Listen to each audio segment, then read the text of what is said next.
안녕하세요, 여러분. 네, 제가 잠깐 기도하고 오늘 말씀 증거하는 시간 갖겠습니다. 하나님, 감사합니다. 하나님, 오늘도 우리를 먹이시고 주의 말씀으로 채우시고 하나님 주의 진리로 채우심을 감사합니다. 하나님, 주님께서 주신 말씀을 통해서 하나님 이 말씀이 각 사람 마음 가운데 실제로 진리가 되어줄 수 있도록 하나님, 성령 하나님, 진리의 성령님, 하나님 이 자리에 임하여 주시사 하나님 주께서 그들의 내면 가운데 그렇게 역사하여 주시기를 원합니다. 하나님, 예배 가운데 계속적으로 거짓 대학글이라는 그런 루트로 예배를 방해할 것입니다. 하나님, 그럼에도 불구하고 하나님 예배에 방해되지 않도록 성령께서 함께하여 주시며 하나님 듣는 모든 사람들에게 진리의 성령께서 역사하시사 분산되지 않고 마음을 빼앗기지 않고 오직 하나님의 말씀에 집중될 수 있는 시간이 되게 하여 주시옵소서. 하나님, 그래서 우리의 생명 되신 그리스도 하나님, 예수 그리스도의 그 하나님 완성된 그 사역으로 인해서 또한 그 이어서 오신 성령 하나님의 역사하심으로 인하여 하나님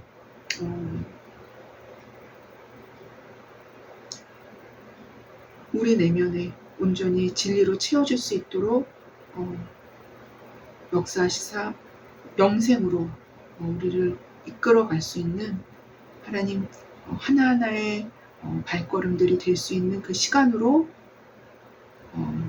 오늘을 또한 주님께서 준비시켜 주셨는 줄 알고 있사오매 하나님 이 시간을 그렇게 주님께서 주님이 기뻐하시는 방향으로 사용될 수 있는 그러한 시간이 되기를 원합니다. 하나님 도와주시옵소서. 저는 그냥 제 사명대로 말씀을 증거할 뿐입니다. 하나님 말씀이 증거되는 이 순간에 저도 역시 동일한 입장에서 내 내면 안에 진리의 그릇에 진리가 담겨질 수 있는 시간이 되게 하여 주시옵소서. 하나님, 그래서 우리 모두 마지막 때를 준비할 수 있는 하나님 등과 기름을 준비할 수 있는 특별히 많은 기름을 준비할 수 있는 그러한 우리 모두가 될 수 있도록 주님 역사하여 주시기를 원합니다. 감사하며 예수님의 이름으로 기도했습니다. 아멘.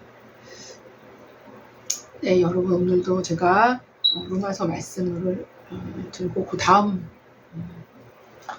본문이겠죠, 당연히. 네, 그래서 인류의 대표의 원리 6번째 시간을 갖겠는데요.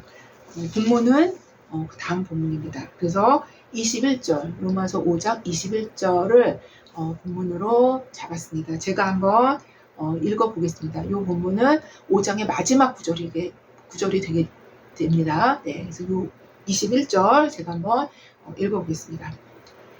이는 죄가 사망 안에서 왕노릇한 것 같이 은혜도 또한 의로 말미암아 왕노릇하여 우리 주 예수 그리스도로 말미암아 영생에 이르게 하려 함이라 라고 기록이 되어 있습니다. 네. 한 어린아이와 아버지가 함께 방 안에 있었는데 큰 벌 한 마리가 차오름 딱 날라들어온 거예요. 큰 벌 한 마리가. 그러자 어린아이는 전에 이제 벌에 쏘였었던 경험이 있었던 아이였었어요. 그래서 벌에 쏘였었던 경험 때문에 다시 벌에 쏘이면 죽을 것이라는 공포감에 이 아이가 이제 휩싸인 거예요. 이 어린아이는 현재의 위험을 알고 있었기 때문에 한번 이제 크게 경험을 했기 때문에 위험을 알고 있었기 때문에 기겁을 하면서 병적으로 흥분했던 것입니다. 기겁을 하면서 아주 병적으로 막 이렇게 너무 두려운 거예요. 그때 그의 아버지가 말했습니다. 얘 염려하지 말아라. 내가 처리할게. 아버지는 큰 벌을 손으로 딱 잡으셨어요. 잡고 아이는 순간적으로 아버지가 벌을 딱 잡으니까 순간적으로 이제 안심을 했죠. 근데 순간적으로 안심을 했지만 아버지가 다시 손을 펴자 벌이 다시 살아나서 날아가 버린 거예요. 예. 날아가 버려서 막 여기도 윙윙 돌아다니기 시작한 것입니다. 예. 아이는 다시금 미칠 듯한 공포에 이제 휩싸이게 된 거죠. 예. 이때 아버지는 이렇게 말하는 것이었어요. 얘야 두려워하지 말아라. 그리고는 아버지 손바닥을 펴 보이셨어요. 예. 여기를 봐. 예. 그곳에는 벌의 침이 놓여져 있었던 거예요. 예. 내가 이 벌의 침을 뽑았으니까 다시는 쏘지 못할 거야.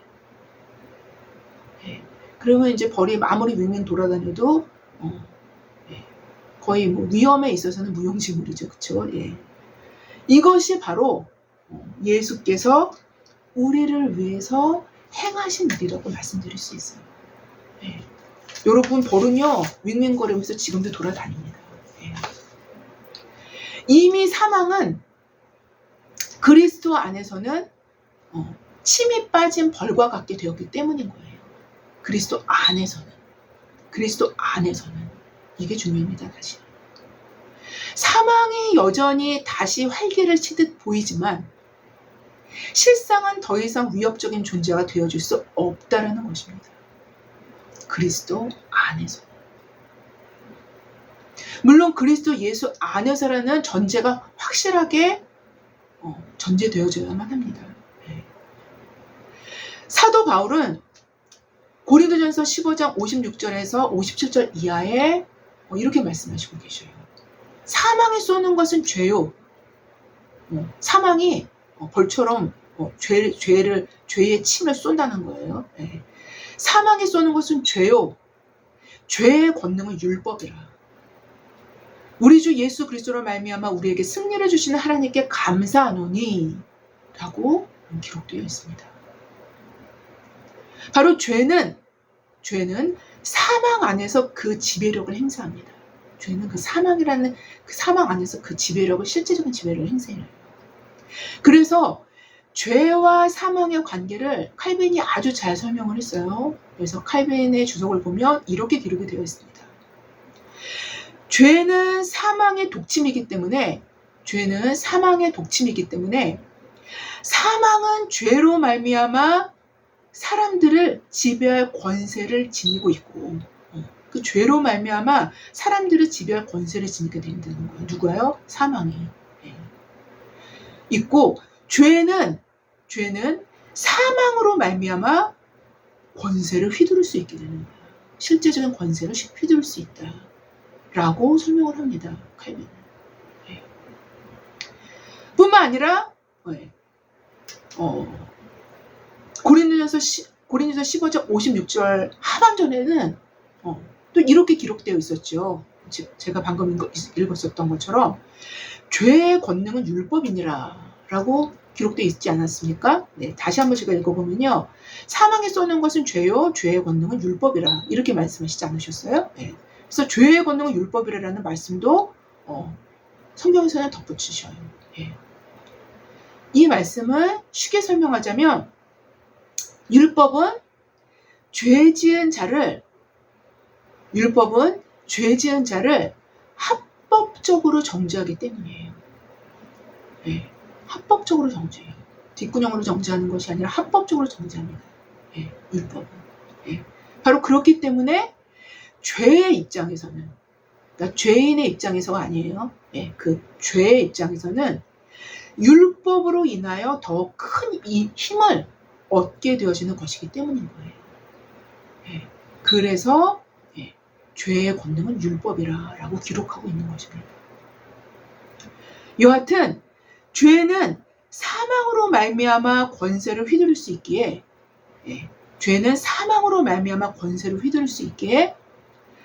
죄는 1차적으로 죄인을 다른 사람을 망하게 하는 게 아니에요.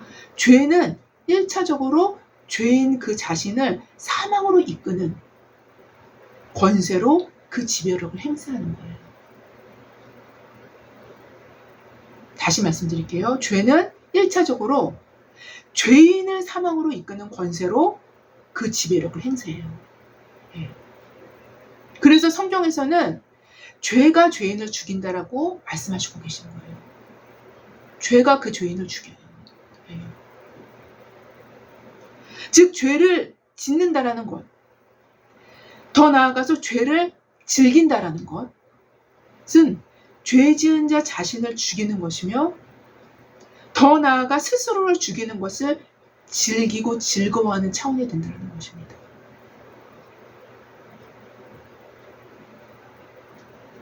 여러분, 우리 이것을 기억할 수 있어야 돼요. 바로 여기서 사망은 실제적인 자신의 권세를 휘두를 수 있게 되어지는 것이며, 바로 이때 현실적인 지배력을 갖게 되는 거예요.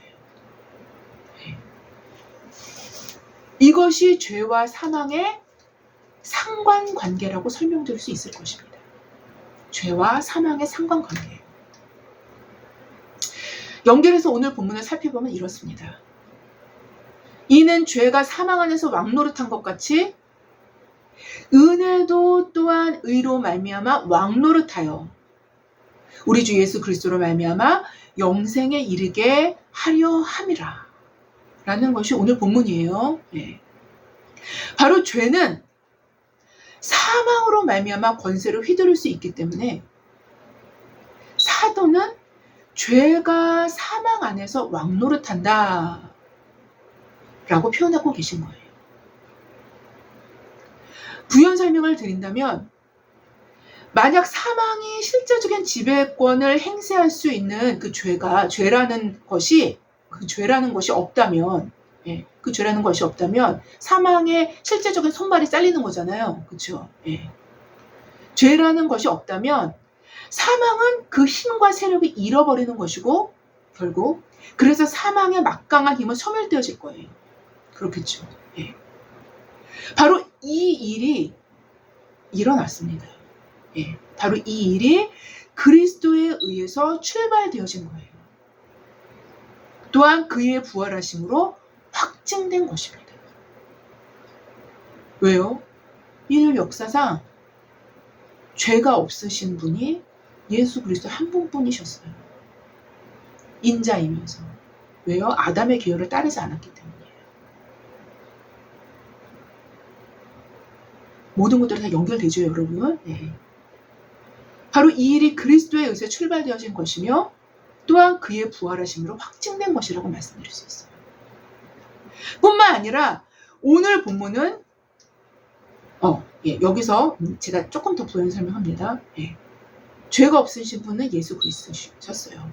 그렇기 때문에 그분은 타인의 죄를 대신 짊어지시고 그들의 죄까지 속죄할 수 있는, 깨끗하게 할 수 있는 기본적인 베이스가 깔려져 있는 분이 바로 예수님 한 분뿐이셨다는 거예요. 그분은 죄가 없었기 때문에. 그래서 타인의 죄를 담당하실 수 있었던 거예요. 그 스스로가 죄가 있었으면 타인의 죄도 담당을 못하겠죠. 그렇죠? 그래서 십자가는 우리를 위해 지신 거예요. 우리의 죄를 담당하시기 위해서. 그리고 이 모든 죄의 영역들에서 승리를 거두신 것. 확증된 그 사건이 바로 부활인 것입니다. 뿐만 아니라 계속 이어나갑니다. 바로 이 일이 그리스도에 의해서 출발되어진 것이며, 또한 그의 부활하심으로 확증된 것이라고 할 수 있을 것입니다. 뿐만 아니라 오늘 본문은 인류의 대표자로서 아담과 그리스도 중에 그리스도를 믿는 그 믿음 안에서만 영생에 이르게 될 것임을 말씀하시고 계신 거예요. 그리스도를 믿는 그 믿음 안에서만 영생이 있는 거예요. 영벌이 아니라. 여러분, 하나님의 말씀, 곧 성경 말씀은 올드 테스트먼트, 뉴 테스트먼트. 예, 언약이에요. 언약. 약속이에요. 약속. 예. 하나님의 약속은 시간 속에서 주어진 것이지만, 인류 역사라는 시간 속에서 주어진 것이지만, 또한 영원에 포함된, 영원 가운데 약속된 거예요. 그렇기 때문에 변개가 없으십니다. 하나님은 자신을 믿는 자들에게 바로 이 영생을 약속하시는 거예요. 이미 이 약속은 실현되어 시작되었기 때문에 이미 실현되었어요. 시작되었어요. 예수 그리스도로. 예. 시작되었기 때문에 또한 온전히 이루어질 수 있는 것입니다. 온전히 이루어질 수 있는 거예요. 아직은 우리의 공간 속에 벌들이 활기치며 날아다니는 것처럼 보이지만, 예, 우리 눈에는 실제로 벌들이 날아다녀요. 거짓말이 아니에요. 실제로 벌들이 날아다닙니다. 예. 것처럼 보이지만 이미 이 벌들은 그리스도의 손 안에서, 하나님의 아버지의 손 안에서 독침이 빠진 채 활보하는 벌들과도 같음을 알아야 된다는 거예요. 이 지식이 우리의 믿음을 강건하게 합니다. 오늘 본문으로 들어온다면, 오늘 본문에서는 왕노릇이라는 표현이 상반된 내용으로 두 번이 나오죠. 그렇죠? 네. 한 번은 죄가 사망 안에서 왕노릇하는 것, 것과 은혜도 의로 말미암아서 왕노릇을 한대요. 예, 왕노릇하는 것과 이 두 가지의 왕노릇이, 예, 대비되어지면서 나오고 있어요. 그렇죠? 예. 이미 죄가 사망 안에서 왕노릇함은 이미 말씀을 드렸어요. 지금까지. 근데 이어지는 왕노릇은 은혜도 또한 의로 말미암아서 왕노릇하여라고 기록되어 있습니다. 은혜도 또한 의로 말미암아 왕노릇합니다. 예. 죄가 사망의 독침, 즉 사망의 실제적인 권력을 휘두르는 주범이듯이, 바로 의인은 은혜가 실제적인 통치력을 갖게 하는 요인이 된다는 거예요. 의가.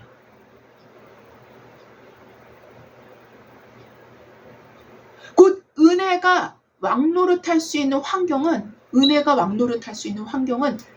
의가 된다는 것입니다. 은혜는 의로 말미암아 사람들을 통치해 나가게 되는 것이며, 의인은 은혜로 말미암아 권세를 누리게 되는 거예요. 이로보건대 죄가 더한 곳에 은혜가 더욱 넘쳤나니라는 저번 주 말씀, 20절 말씀이 더욱 분명해지는 것입니다. 죄를 깨달아 회개에 이를수록 은혜가 왕노릇할 수 있는 이유는 참회라는 의로움이, 참된 회개가 하나님 앞에 얼마나 어렵겠습니까? 참회라는 의로움이 실제적인 통치력으로 활동했기 때문인 거예요.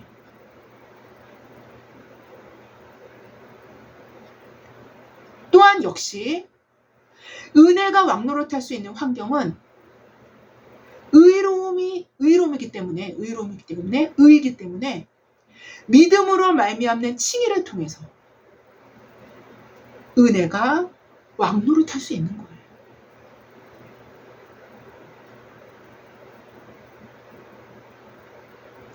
여러분, 지금까지 은혜에 대해서는 많은 설교를 듣고 또 관련 서적, 신앙 서적도 여러분들은 많이 보아 오셨을 것 같습니다. 예. 그러나 오늘은 제가 좀 다른 측면에서 은혜에 관련된 말씀을 드릴까 합니다. 예. 지금까지는 여러분께서 많이 들어오셨던 그 내용은, 은혜에 대한 내용은 은혜의 속성입니다. 은혜의 속성. 예. 은혜의 속성이에요. 은혜는 그야말로 그 용어 그대로 값없이 주어지는 것입니다. 자신의 어떠한 공로나 업적과는 상관없이 그저 은혜로 주어지는 거예요. 네. 바로 이것이 은혜의 속성입니다. 은혜의 속성이에요. 우리는 아무런 어떤 것도 내세울 것이 없는 죄인인 아담의 자손들로 하나님 보시기에 우리는 그 어떤 것도 내세울 게 없어요. 우리의 자국자국, 우리의 발자국은 하나님 보시기엔 다 죄예요. 아무런 내세울 것 없는 죄인인 아담의 자손들로 하나님의 전적인 은혜로 자신의 공로나 업적과는 상관없이 구원의 여정에 참여하게 된 거예요. 구원의 여정에 어떻게 참여할 수 있었어요? 예수 그리스도의 십자가 사건에 의해서 그분이 우리의 죄를 대신 담당하셨기 때문에, 그래서 그 루트가 열린 거예요. 하나님과의 루트가.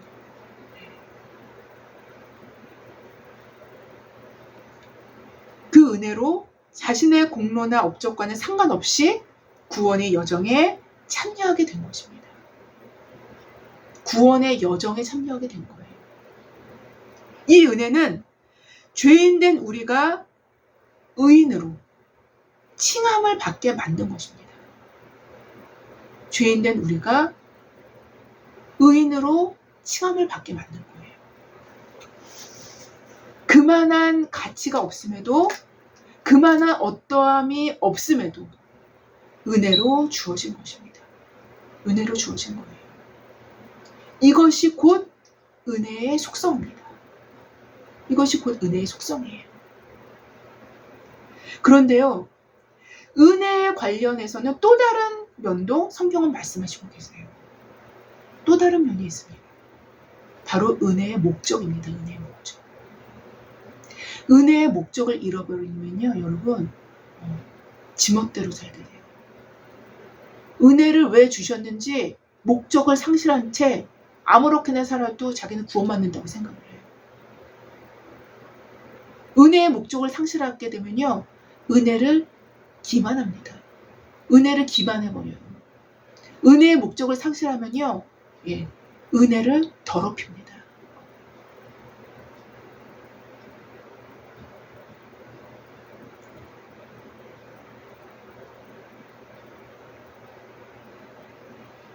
바로 은혜의 목적이 더 있는 거예요. 성경은.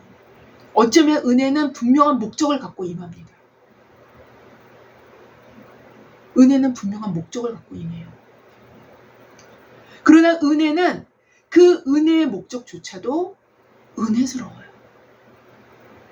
왜냐하면 은혜의 목적조차도 우리를 선하게 이끄시기 위한 그 목적을 갖고 있기 때문이에요. 이 목적은 곧 하나님의 영원하신 성품의 발로로 그 영원하신 성품이 온전히 반영된 거라고 말씀드릴 수 있기 때문인 거예요. 이러한 은혜의 목적은 곧 인간을 의롭게 하는데 그 목적을 갖고 있는 거예요. 인간을 의롭게 하는데 그 목적을 갖고 있는 거예요. 인간을 의롭게 하는데 그 목적을 갖고 있는 거예요. 뭐가요? 은혜의 목적이에요. 이 은혜의 목적을 잘 드러내는 본문이 바로 빌립보서 1장 29절 말씀입니다. 물론 다른 데도 많이 깔려 있죠. 그렇죠? 근데 집약적으로 딱 이렇게 딱 아주 확실하게 딱 보여지게 나오는 거는 빌립보서 1장 29절이 아주 좋은 본문이에요. 네. 그래서 예전에 제가 이것으로 설교를 한번 한 적이 있습니다. 본문이 이렇습니다. 그리스도를 위하여 너에게 은혜를 주신 것은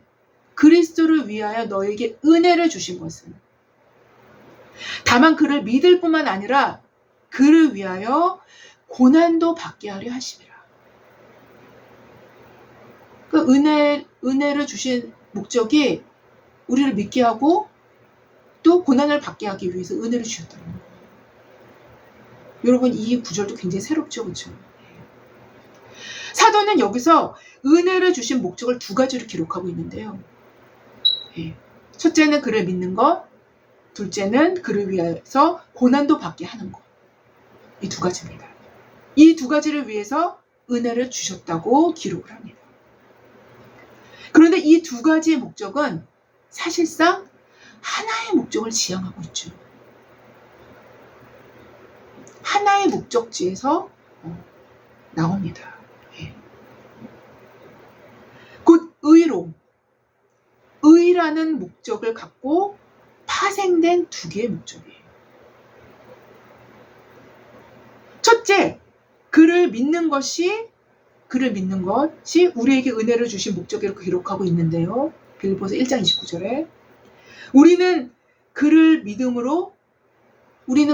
예수 그리스도를 믿음으로 의롭게 되지 않습니까? 그분의 의가 우리에게 전가되기 때문에 믿음이라는 루트를 통해서 우리는 그리스도를 믿음으로 의롭게 되는 거예요. 죄인된 우리가 의롭게 될 수 있는 유일무이한 방법은 믿음이에요. 믿음 외에는 없습니다. 바로 우리를 의롭게 하시려고 우리에게 믿어질 수 있는 은혜를 주시는 것이 은혜의 목적이라고 할 수 있을 것입니다. 둘째, 사도는 그를 위해 고난도 받게 하려는 것이 또 하나의 은혜의 목적이라고 소개를 합니다. 빌립보서 1장 29절에. 이미 우리가 로마서 5장 초반에서부터 확인했듯이 로마서 5장 3절부터 5절 이하에 이렇게 기록되어 있었죠. 다만 이뿐 아니라 우리가 환난 중에서도 즐거워하나니 환난은 인내를, 인내는 연단을, 연단은 소망을 이루는 줄 알미로다 라고 기록되어 있었어요. 또한 더 접근해서 말씀되어지는 본문은 예수님 직접 말씀하신 게 있어요. 누구든지 나를 따라오려거든 자기를 부인하고 자기 십자가를 지고 나를 따를 것이니라 라고 기록된 마태복음 16장 24절과 또 이 동일한 본문을 제자도에 대한 동일한 본문을 갖고 있는 누가복음과 마가복음의 병행 구절들입니다.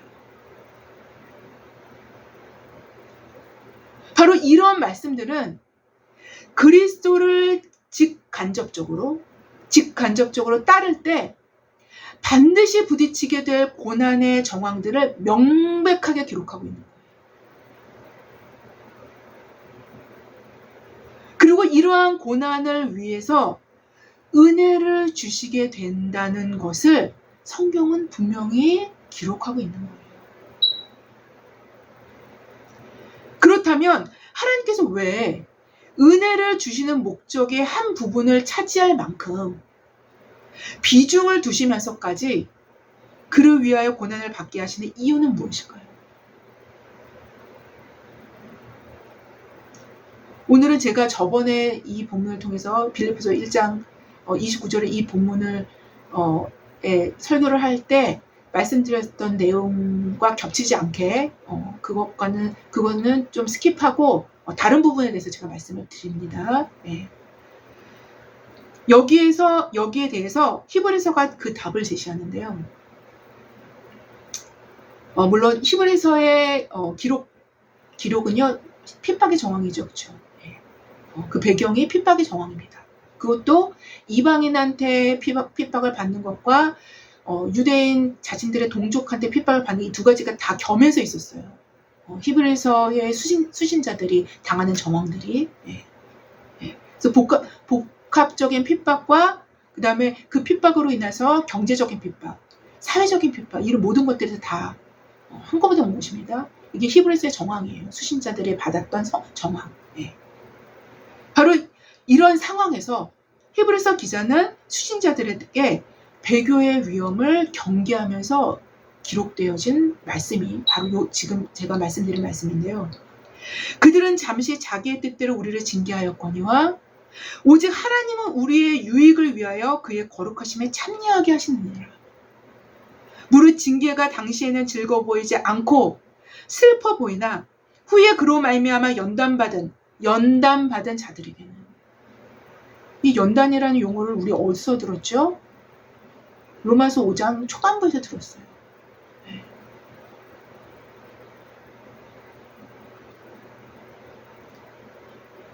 그로 말미암아 연단받은 자들은 의와 평강의 열매를 맺느니라. 의와 평강의 열매를 맺느니라. 바로 여러분 로마서 5장 3절부터 4절에 다만 이뿐 아니라 우리가 환난 중에서도 즐거워하나니 환난의 인내를 연단은 소망을 이루는 줄 알미로다 이렇게 기록을 했었잖아요. 예. 바로 이렇게 되면요. 뭐가 맺어진다고 히브리서 기자는 말씀을 드리는 거냐면요. 이렇게 되면 의와 평강의 열매가 맺어진다는 거예요. 의와 평강의 열매를 맺느니라. 말씀이 연결이 되죠. 그렇죠?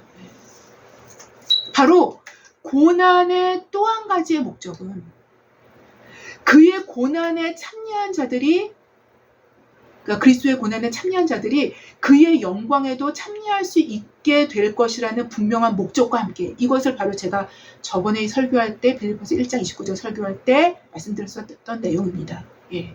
바로 고난을 주시는 목적이 지금 제가 말씀드린 것이 로마서 8장에 나오는 말씀인데요. 예. 자녀이면 또한 상속자 곧 하나님의 상속자여 그리스도와 함께한 상속자니 우리가 그와 함께 영광을 받기 위하여 고난도 함께 받아야 할 것이니라. 생각하건대 현재의 고난은 장차 우리에게 나타날 영광과 좋게 비교할 수 없도다 라고 나타납니다. 바로 이것이 고난을 주시는 또 하나의 목적 중에 하나인 거예요. 아주 중요한 목적. 아주 핵심적인 목적입니다. 바로 고난의 또 한 가지의 목적은 그의 고난에 참여한 자들이 그의 영광에도 참여할 수 있게 될 것이라는 분명한 목적과 함께 다시 돌아옵니다. 함께 의와 평강의 열매를 맺게 하시기 위함이라는 거예요. 의와 평강의 열매를 맺게 하시기 위함이라는 거예요. 이것은 곧 빌립보서 1장 29절에 우리에게 은혜를 주신 두 번째 목적인 그를 위하여 고난도 받게 하려는 그 목적의 원래적인 목적이 되어줄 수 있는 거예요. 왜요? 열매를 통해서만 하나님을 기쁘시게 할 수 있는 거예요. 그분이 영광 받으실 수 있는 거예요. 바로 하나님의 은혜의 목적은 의를 지향합니다. 결국. 제가 이것을 말씀드리고자 이렇게 길게 설명을 드린 거예요. 바로 하나님의 은혜의 목적은 의를 지향합니다. 의를. 첫째는 믿어 의롭게 하시기 위하며 또 둘째는 고난을 통해서 의와 평강의 열매 곧 의의 열매를 맺게 하시기 위해서 우리에게 은혜를 주시는 것임을 성경은 기록하고 있는 거예요.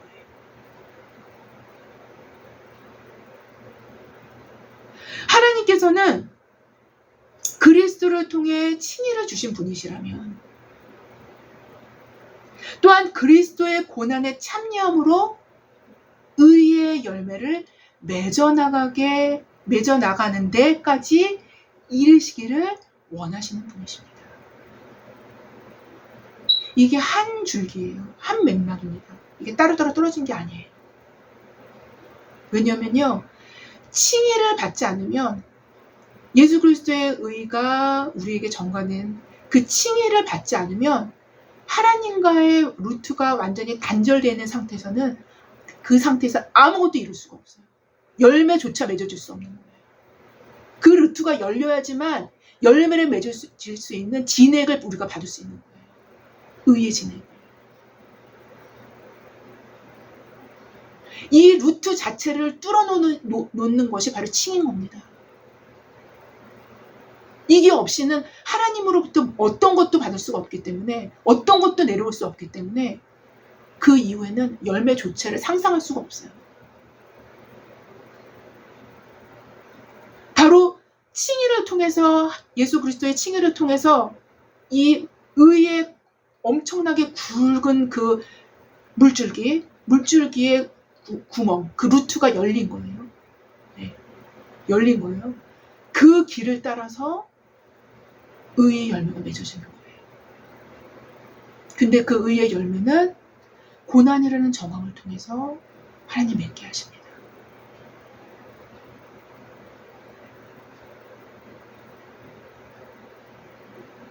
하나님께서는 그리스도를 통해서 칭의를 주시는 분이시라면 또한 그리스도의 고난에 참여함으로 의의 열매를 맺어 나가는데 이르시기를 원하시는 분이라는 거예요.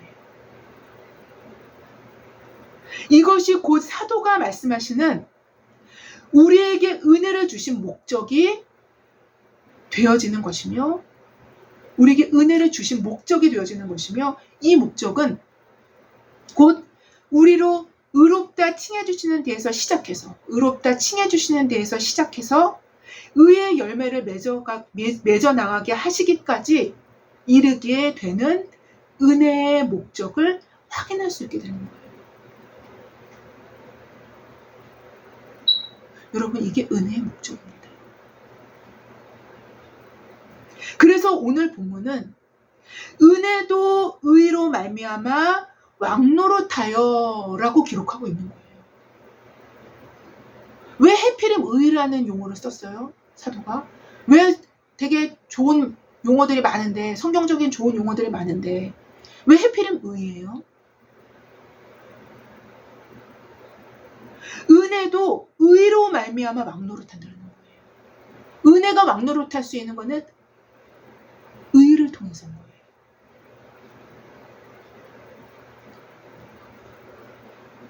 왜냐하면 은혜의 목적 안에 의가 이미 내재되어 있는 것이며,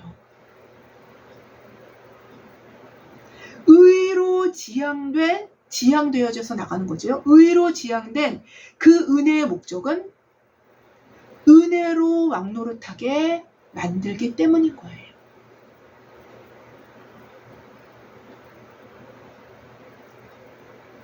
오늘 본문이 이렇게 다시 덧붙입니다.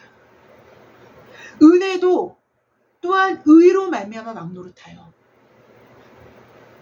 우리 주 예수 그리스도로 말미암아 영생에 이르게 하려 함이라.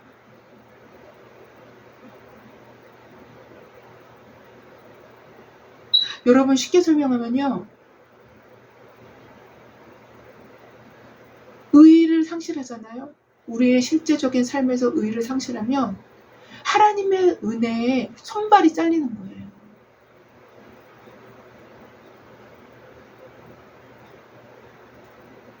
왜? 하나님의 은혜 자체가, 하나님의 은혜의 목적 자체가 의의를 향해 지향하고 있기 때문인 거예요.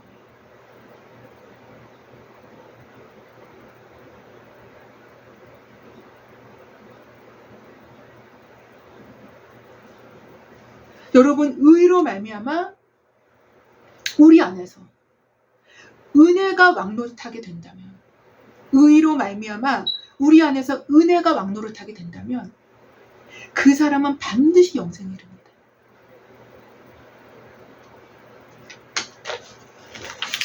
바로 그리스도께서 이 일, 곧 은혜가 의로 말미암아 왕노릇하게 하시려고 당신의 사역을 완성하신 것이며, 그래서 그분의 의를 우리한테 주신 거예요.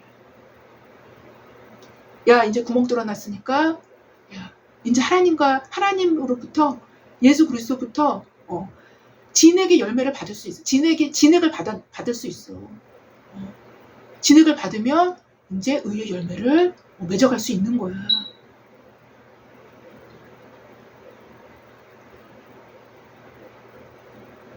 바로 그리스도께서 이 일, 곧 은혜가 의로 말미암아 왕노릇하게 하시려고 당신의 사역을 완성하신 것이며, 또한 그리스도의 영이신 성령께서도 우리 안에서 행하시는 사역 역시 은혜가 왕노릇할 수 있는 환경인 의를 이루어 나가시고자 지금도 역사하고 계신 거예요.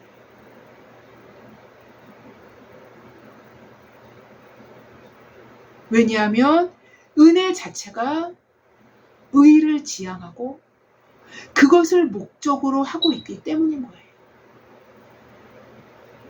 그것을 목적으로 하고 있어요.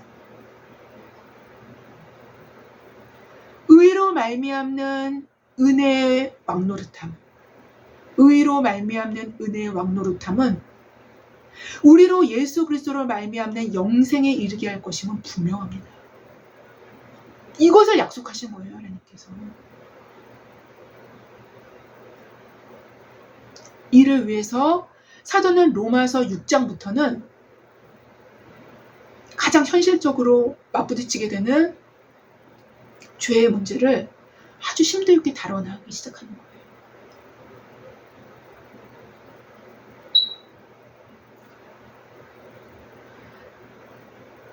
아무쪼록 우리 안에서 의로 말미암는 은혜의 왕노릇이 더욱더 강력하고 왕성해지는 저와 여러분 모두의 삶이 되어지므로 우리 주 예수 그리스도로 말미암아 영생에 이르는 저와 여러분이 되시기를 주님의 이름으로 기도합니다. 제가 기도하고 마치겠습니다. 하나님 아버지 감사합니다.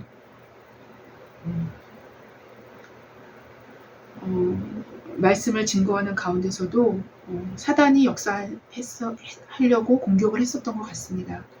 하지만 감사합니다.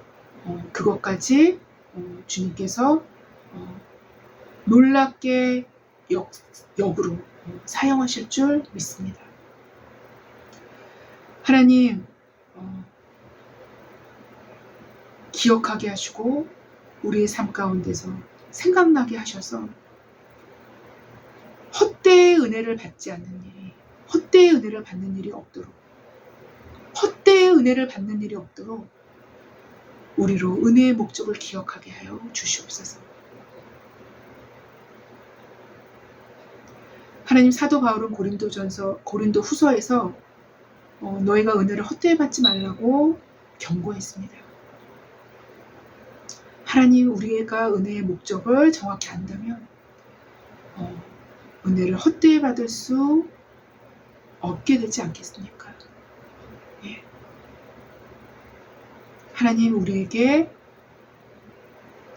그러한 은혜를 더하여 주시옵소서. 감사하며 예수님의 이름으로 기도했습니다. 아멘. 감사합니다.